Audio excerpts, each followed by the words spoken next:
In our techno-sexual era, it's now easy to find love online at the click of a few buttons. In fact, for love, internet presents a whole universe of potential partners. But for others, internet love is cheap love.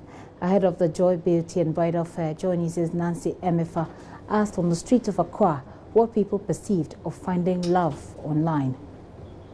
I found a love for me. People are usually looking for money, fame and power, and the old-age idea of true love. Finding that one special person surpasses all other goals for most people. Gone were the days where parents were involved in who their children marry.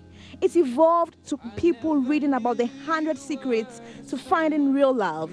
But now, you just need to log on to one of the million dating sites across the world. And alas, you might find your partner. Have you ever logged on to these sites and found true love? I've never logged on to one before. And then I'll never do that because some people will never put the right information about themselves on it. And then they only put false information about themselves on it in order to attract people. And if they attract you and then, you guys are in a relationship, you'll be seeing different things and then you'll be wondering, is this a guy I was really dating on that website? So it's so not right. So it's better you meet the person, if you meet the person face to face, like on your way or any way, but not on, a dating website. It's so not right. So I've logged on to things. It's scary because you just log in and everything is just clear. You see pornographic things. Everybody, like nudity. It's just there. You understand? That's how it is, basically. You logged on to find love. That was the intention. That was what I had in mind because that's what it's for, right? So yes, logged on to find love, to find a girlfriend, but mostly it's because of flirting. It's not really serious. Because people will be somewhere talking about sexuality, talking about this and this. When you meet, it's like a case or you have sex. Like, it's just like that. I haven't logged on to any dating site because I don't think it's an ideal place to find my love. Why? Because I think I should just meet a person, and if it's a work, it's a work. I don't need to log on to any site to find anyone. I don't believe in that. Going to dating site to find love, I don't prefer it. It's not the right place to go and find love. The issue is that the person you are chatting, you don't know whether the person is a monster or zombie. Whatever, you may not know. I have got an evidence that somebody who dated a girl on Facebook, after the girl came on marriage, the girl couldn't fetch water. Many people say where you find love does not really matter. But can computer dating really improve the quality of matches? But what does our love and relationship coach who will be speaking at the Joy, Beauty and Bridal Fair think? Fundamentally, there's nothing wrong with the dating site because these are human beings who are there. It is after you are there and you've met somebody that you like and what happens thereafter, that counts. The same way you can randomly meet somebody in a club or meet somebody in a church or meet somebody at a program, bump into somebody in a mall. It's the same way you meet somebody at the dating site. When you meet them, on the face value, they are who they claim to be. Have you ever found love on, the internet, social media, dating sites? Baba Tanda joins me in the studio. Not that she met her husband on social media or on the internet. I know where she met her husband. Really? You do? So, yes, we all know. How are you, Baba? I'm good, Gifty. So, if you weren't married, or have you ever actually tried finding love on the internet? Never have. Never will. Never have, never will. Well, you will never will. You never will because you're married already. But what do you make of this era of people finding love on social media? We do know people who've actually found love on online. Well, there are two sides to it. I know people who found love on the internet.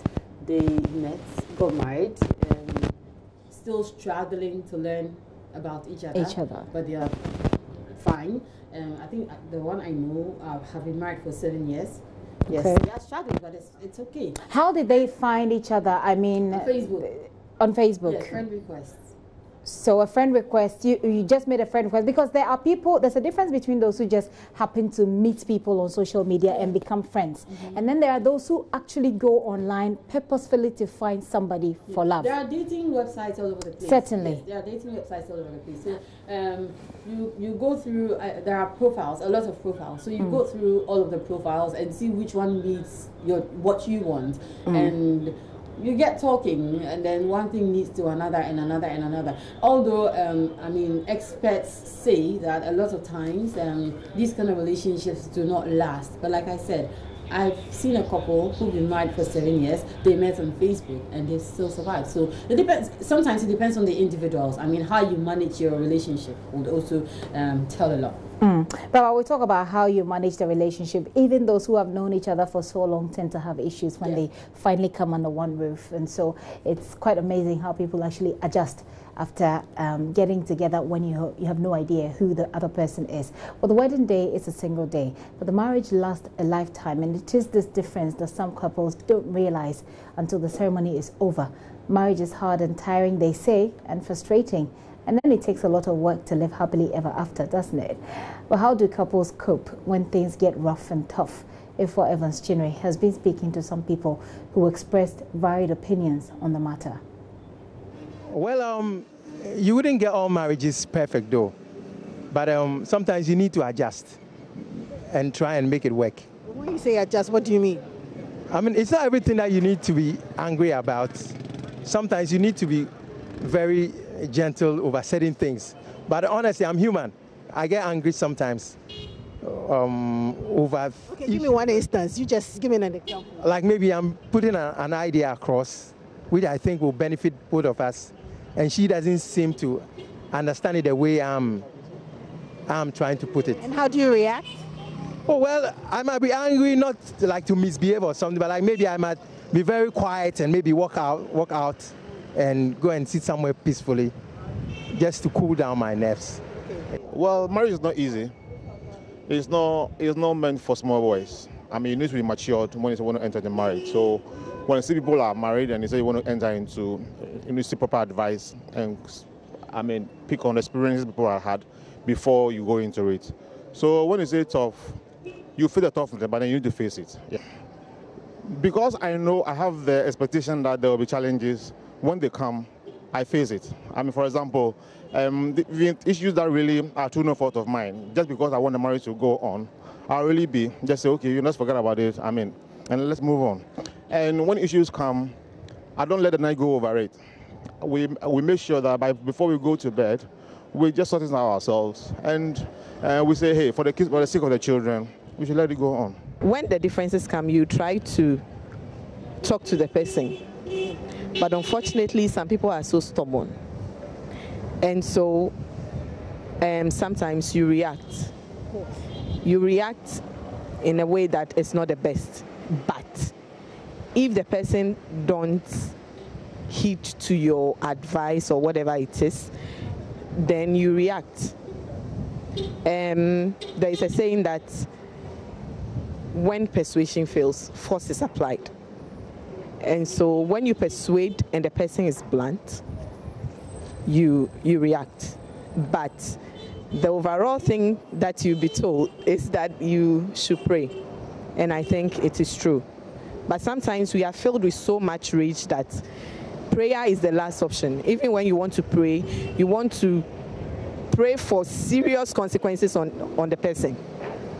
But God is the one who institutes marriage.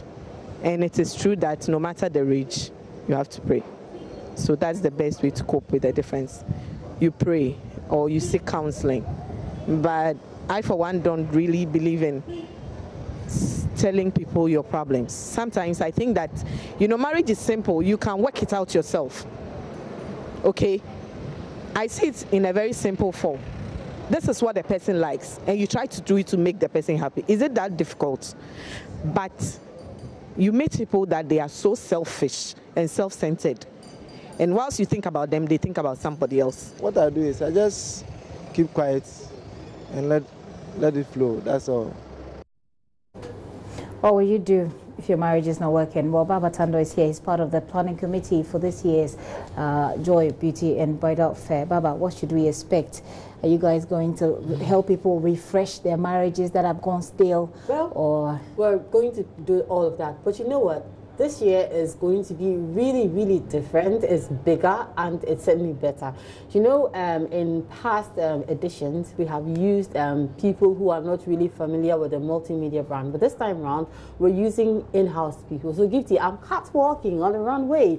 Lexisville is. Okay. We have Mapitsu Sabidi also on the runway. We have Gary Al Smith. We have Daniel Darcy. We have Kojo Youngson. We have DJ Black. We have all come together, and we are the faces behind this year's Joy, Beauty and Bridal Fair. Okay. And you know what? I don't want to say everything. I don't want people to know everything. Well, you need to whet people's appetite. But the thing is, on Thursday when we have the opening ceremony, I mean, it's going to be really different from all the ones we've seen in the past. In the past, usually, so the opening ceremony is about, you know, a couple saying their wedding, exchanging their wedding vows and all of that. But this fake time couple. A fake couple, yes. But this time on, it is really different. And I am pairing with Sammy Forson. So you're going to see Sammy Forson and Baba Tando do something different. Okay. You're going to see Mapitsu and Lexis Bill do something different. And then this time around, our marriage seminar has been fused with what should I call it? With a fashion show. And so we are all gowning up. The ladies are gowning up. That's what we are wearing, the wedding gowns. The guys are also wearing their suits and all of that. Then we're changing into the traditional wear. We're changing into dinner, you know, or more or less, should I say, wedding guest attires and all of that. And you should see me on the. Look, I can't catwalk to save my life, but I've got to learn. And then the most beautiful part of this this whole thing is that we're going to have a happy hour on July 13th. Okay. That's the penultimate, the second day of the bridal fair. That's on Friday. So what we're going to do is that we have a group called Dance Terra.